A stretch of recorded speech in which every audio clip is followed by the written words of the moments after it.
Here seems to be a strange passiveness about everything, and we are still strangely thoughtful about the Great Push. Orange Steel. 3 days after Britain declares war on Germany on the 4th of August 1914, the government of Newfoundland, led by Prime Minister Edward Morris, committed a land force of 500 men for service abroad, as Newfoundland had no local militias. The first group of enthusiastic recruits became known as the Blue Puties, and many were residents of St. John's who had been members of the City Boys Church-related parliamentary club. The uniform was designed by 2 members of the Equipment Organisation Committee, who had served in the Boer Wars with the British Colonial Division. The Newfoundland regimental dress partly resembled the 1st Regiment of the Brabant Horse of the Colonial Division, but the Blue Puties were added to complement the cotton khaki uniforms, as there were no woolen khaki material available at the time in St. John's. Blue was the colour used by the Church Lads Brigade, a popular Church in England boys parliamentary groups.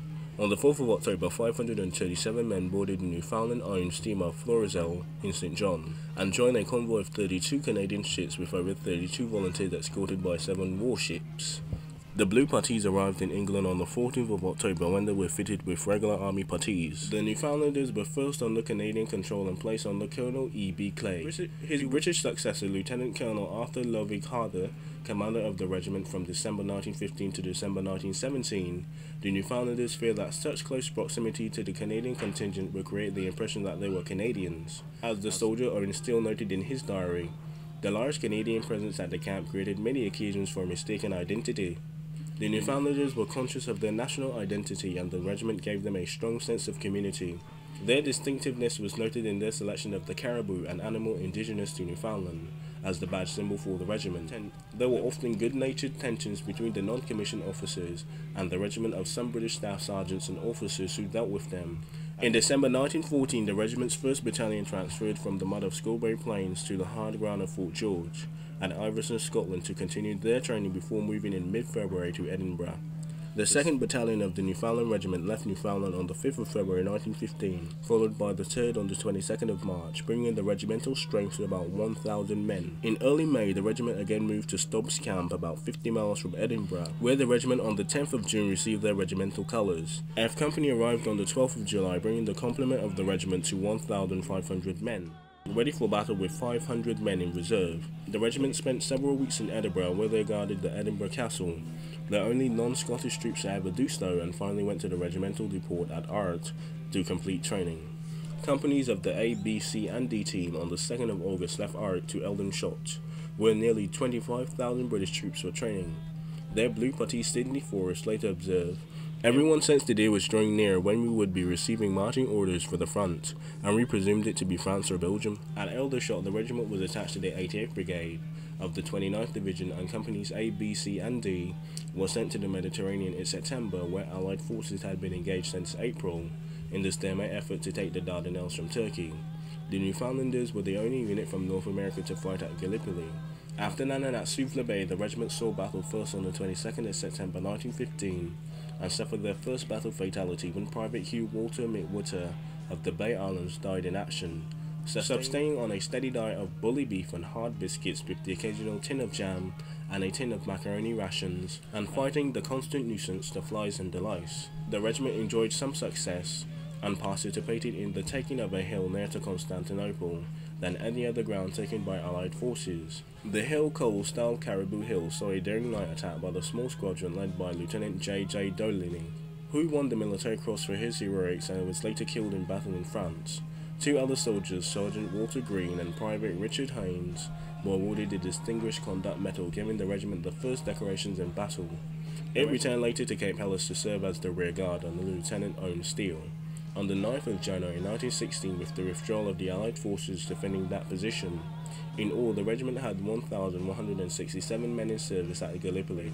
It had a casualty rate of 55.4%, including 41 who were killed in action or died of their wounds, 84 who were evacuated because of their wounds, and another 552 who suffered from various illnesses, including dysentery, frostbite and trench foot. The regiment's first baptism of fire was costly. After rest at Suez, the regiment left Egypt on the 14th of March in the troop ship of Alania, arriving on the 22nd of March in Marseilles, France, and then went to train in Port de Remy near Abbeville in the mouth of the Somme. In late March 1916, Britain and France began preparing a major assault on the German lines at the Battle of the Somme. The Battle of the Somme began on the 1st of July and lasted until November 1916. The regiment played an active role in constructing support and communication trenches along the front lines, and by the end of June it had been brought to the full strength of a new recruitment of Arde de Port. One draft of 41 men arrived on the day before July the 1st to join the fight, and they were soon to be part of the slaughter that took place without the Newfoundlanders firing a single shot. 721 members of the regiment serving with the 29th Division advanced well-fortified German lines under barrage of heavy machine gun fire near the village of Beaumont-Hamel. Within 31 minutes, 386 men had been killed or gone missing in action. All 25 officers were either killed or wounded. Only about 68 men later reported for call of duty. The front line, as recalled by veteran Howard Murray, it was a butcher shop in hell, with our wounded dragging themselves and falling down in trenches. It was a senseless advance, and most casualties were inflicted before the men even reached the line. It was nearly a month for the full extent of the tragedy at Beaumont-Hamel to become known to the Newfoundland public. Both the British Army and the Newfoundland government had prepared Newfoundlanders for their losses by emphasizing that the heroic sacrifice at the Somme was not in vain.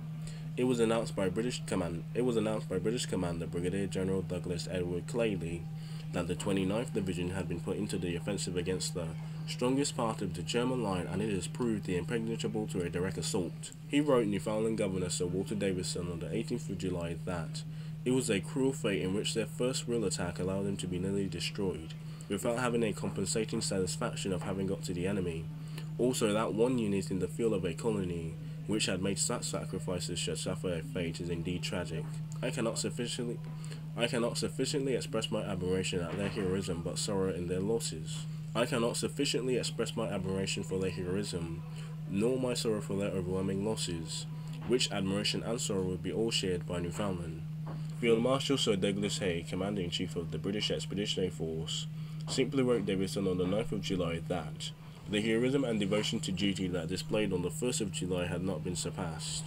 The regiment did not return to battle until October 1916. Restocking the depleted ranks became a national urgency in Newfoundland, and amid the mourning of the regimental loss, as the country vowed to keep the regiment at full force and in the fields through active voluntary recruitment. By April 1918, Newfoundland implemented conscription, but no conscripted soldiers had ever participated in battle. The regiment's next engagements were at Goudencourt on the 12th of October 1916, during the Battle of the Somme against a strong German counter-offensive. The Newfoundland regiment held their ground until reinforcements from the 88th Brigade arrived and buttressed the defence. The regiment's actions prompted the 88th Brigade commander, Brigadier General D.E. Clayley, to write Governor Davison on the grand service to the Empire which their gallantry of the regiment was renowned. The regiment suffered 120 casualties, killing all missing in action, and 119 wounded, but still survived. The regiment fought other lesser battles at Belforti, Le Transly, and Celly-Celeste, but it was the next major battle at Monqueuil-le-Perdic on the 30th of April 1917, as part of the Battle of Arras, that they had seen the Canadian captured Vimy Ridge on the 9th of April. With the regiment at the 1st Essex in the lead, the 29th Division took the town of Monqueuil-le-Perdic, which provided a commanding view of the area and nearby Infantry Hill. During the desperate struggle, the regiment commander, Lieutenant Colonel James Frosby Robinson, who received the Distinguished Service Order, Lieutenant Kevin Keegan, a military cross, and 8 other soldiers, military medals, advanced towards the oncoming enemy, and from a trench held off the Germans for 4 hours to allow time for the other British reinforcements to be rushed forward in order to prevent the loss of Monqueuil-le-Perdic. The regiment suffered further losses, with 183 killed or missing in action. Another 144 were wounded, and 150 men were taken prisoners. It was Frost later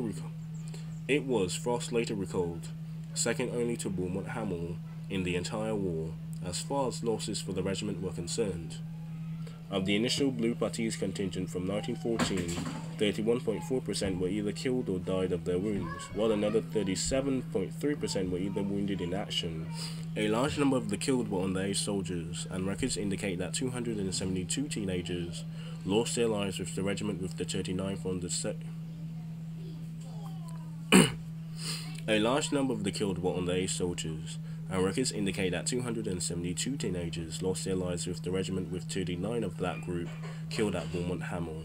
With the end of the war, the 9th Division was chosen as one of the 2 British divisions for the occupation of Germany, and the regiment remained in Hindon until February 1919. The regiment left for Liverpool on the 22nd of May, which is a year from now, aboard the Canadian passenger steamer SS Corisson, and arrived in St. John on the morning of the 1st of June amidst the dense fog outside the harbour and the torrents of rain. Even so, thousands of well-wishers lined the docks to welcome their heroes that came home.